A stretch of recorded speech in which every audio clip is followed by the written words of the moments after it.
আপনার জীবনসঙ্গী এই বছর তার ছবি নিয়ে কান ফিল্ম ফেস্টিভ্যালের মতো বড় জায়গাতে মাতাচ্ছে, আমরা তাকে দেখতে পাচ্ছি কানের অফিসিয়াল পেজে।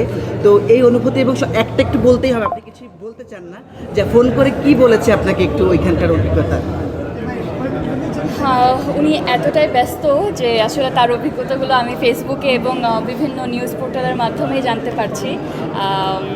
I am very very proud as a wife, as a life partner, as a friend, that বাংলাদেশের একটি ছেলে, বাংলাদেশি একটি কন্টেন্ট এবং বাংলাদেশ, আমাদের দেশের নামটি এবার প্রথমবারের মতো অফিসিয়ালি অ্যানাউন্স করা হবে। এবং মেন কম্পিটিশন এখন পর্যন্ত আমাদের দেশ থেকে কন্টেন্ট যায়নি, এই প্রথম মাত্র শুরু হলো। ইনশাআল্লাহ সামনে আমাদের যে ট্যালেন্টেড ডিরেক্টরসরা আছে, যে আর্টিস্টরা আছে, তারা আসলে আরও বড় করেই আসলে গানে নিজেদের জায়গাটুকু করে ফেলবেন, এটাই আমি চাই। আর আলির টিমকে অনেক অনেক শুভেচ্ছা এবং বেস্ট অফ লাক।